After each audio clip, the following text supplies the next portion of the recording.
ప్రపంచంలో ఈవీ రంగాన్ని షేక్ చేస్తున్న కంపెనీ BYD. టెస్లాకి గట్టి పోటీ ఇస్తున్న ఈ చైనా కంపెనీ యూరప్లో, చైనాలో వేల కాదు లక్షల కార్లు అమ్ముతోంది. కానీ ఇండియాకు వచ్చేసరికి మాత్రం టాటా ముందు ఎందుకు ఆగిపోయింది? BYD కార్లు టెక్నాలజీలో అద్భుతం, రేంజ్ ఎక్కువ, బ్యాటరీ సేఫ్టీ కూడా టాప్ లెవెల్. అయినా నెలకు కొన్ని వందల కార్లు మాత్రమే అమ్ముతుంది. అదే సమయంలో టాటా వేల సంఖ్యలో ఈవీలను విక్రయిస్తోంది. దీనికి అసలు కారణం ఏమిటి? టెక్నాలజీనా, ధరనా, లేక ఇంకేదైనా పెద్ద కారణమా? ఈ వీడియో చివరి వరకు చూస్తే మొత్తం క్లియర్ అవుతుంది. BYD అంటే బిల్డ్ యువర్ డ్రీమ్స్. 1995లో బ్యాటరీ కంపెనీగా మొదలైన ఈ సంస్థ ఈరోజు ప్రపంచంలో అతిపెద్ద ఈవీ తయారీదారులలో ఒకటిగా ఎదిగింది. BYD విజయానికి ప్రధాన కారణం బ్లేడ్ బ్యాటరీ. ఇది లిథియం ఐరన్ ఫాస్ఫేట్ టెక్నాలజీ ఆధారంగా పనిచేస్తుంది. దీనివల్ల ఎక్కువ సేఫ్టీ, ఎక్కువ బ్యాటరీ లైఫ్, తక్కువ thermal runway risk, fast charging capability అనే ప్రయోజనాలు లభిస్తాయి. BYD ఇప్పుడు కార్లు మాత్రమే కాదు, బ్యాటరీలు, సెమీ కండక్టర్లు, ఎలక్ట్రిక్ బస్సులు, ఎనర్జీ స్టోరేజ్ సిస్టమ్లు అన్నీ తయారు చేస్తుంది. ఇదే వెర్టికల్ ఇంటిగ్రేషన్ BYDకి భారీ అడ్వాంటేజ్. ప్రపంచవ్యాప్తంగా ఈవీ మరియు ప్లగ్-ఇన్ హైబ్రిడ్ అమ్మకాల్లో BYD అగ్రస్థానంలో ఉంది. అంటే టెక్నాలజీ విషయంలో BYDని ఎవరూ తక్కువ అంచనా వేయలేరు.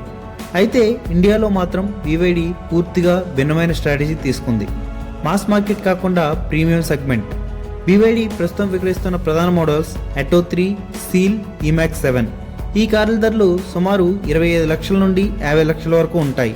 Luxury features, long range, premium interiors, advanced technology అన్నీ ఉన్నాయి. కానీ సేల్స్ నెలకు కేవలం కొన్ని వందల యూనిట్లు మాత్రమే. అదే సమయంలో టాటా ప్రతి నెల వేల సంఖ్యలో ఈవీలను విక్రయిస్తోంది. ఎందుకంటారు? ఫస్ట్ రీజన్, అందుబాటు ధర.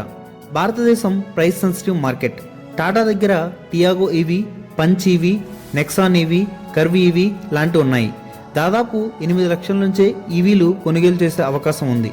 BYD ఎంట్రీ ప్రైస్ మాత్రం 25 లక్షలకు పైనే. అంటే చాలామంది కొనుగోలుదారులు మొదటి నుంచే BYDని కన్సిడర్ చేయరు. Second reason, local manufacturing.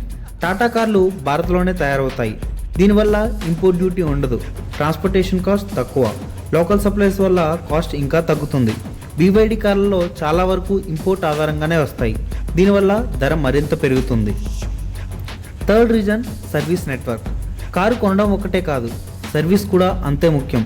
టాటాకు దేశవ్యాప్తంగా వందలాది షోరూమ్స్ మరియు సర్వీస్ సెంటర్స్ ఉన్నాయి. చిన్న పట్టణాల్లో కూడా అందుబాటులో ఉంటాయి. BYD మాత్రం ప్రధాన నగరాలకే పరిమితమైంది. అందుకే చాలామంది కస్టమర్లు ఈ కార్లు కొనడానికి ఆలోచిస్తారు. Fourth reason, brand trust. Tata పేరు భారతీయులకు కొత్త కాదు, దశాబ్దాలుగా ఉన్న నమ్మకం. ఈవీల్లో కూడా మొదట భారీ స్థాయిలో పెట్టుబడి పెట్టింది ఎవరంటే అది టాటానే. నెక్సాన్ ఈవీతో మార్కెట్ను నిర్మించింది.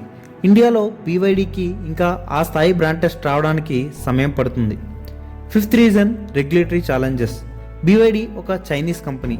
అందువల్ల భారతదేశంలో పెట్టుబడులు, మ్యానుఫ్యాక్చరింగ్ అప్రూవల్స్, ఎక్స్పాన్షన్ ప్లాన్స్ వంటి అంశాల్లో అదనపు పరిశీలన ఎదుర్కొంటుంది.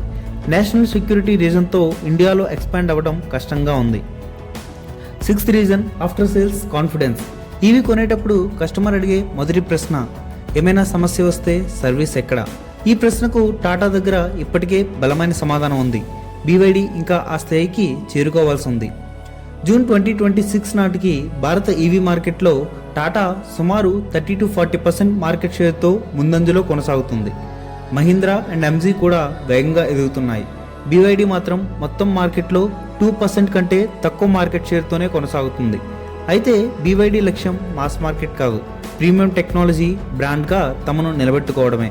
అదే సమయంలో భవిష్యత్తులో ప్లగ్-ఇన్ హైబ్రిడ్ మోడల్స్, మరిన్ని ప్రీమియం ఈవీలను కూడా తీసుకురావాలని కంపెనీ చూస్తుంది. అంటే BYD ఓడిపోవడానికి కారణం టెక్నాలజీ కాదు, అసలు కారణం భారత మార్కెట్. ఇక్కడ గెలవాలంటే కేవలం మంచి బ్యాటరీ లేదా లాంగ్ రేంజ్ చాలవు. అందుబాటు ధర, లోకల్ మ్యానుఫ్యాక్చరింగ్, విస్తృత సర్వీస్ నెట్వర్క్ మరియు బ్రాండ్ టెస్ట్, ఈ 4 కలిసి విజయం తీసుకొస్తాయి. ప్రస్తుతం ఈ 4 విషయాల్లో టాటా స్పష్టమైన ఆధిక్యంలో ఉంది. అయితే రేపు BYD భారత్లో లోకల్ మ్యానుఫ్యాక్చరింగ్ ప్రారంభిస్తే, ధరలు తగ్గిస్తే ఈ పోటీ పూర్తిగా మారిపోవచ్చు. మీ అభిప్రాయం ఏంటి? భవిష్యత్తులో టాటాకు నిజమైన ఛాలెంజర్గా BYD మారుతుందా? కామెంట్లో మీ అభిప్రాయం చెప్పండి. ఈ వీడియో నచ్చితే లైక్ చేయండి, షేర్ చేయండి. ఇంకా ఇలాంటి బిజినెస్ వీడియోస్ కోసం మన ఛానల్ని సబ్స్క్రైబ్ చేయండి. జై హింద్.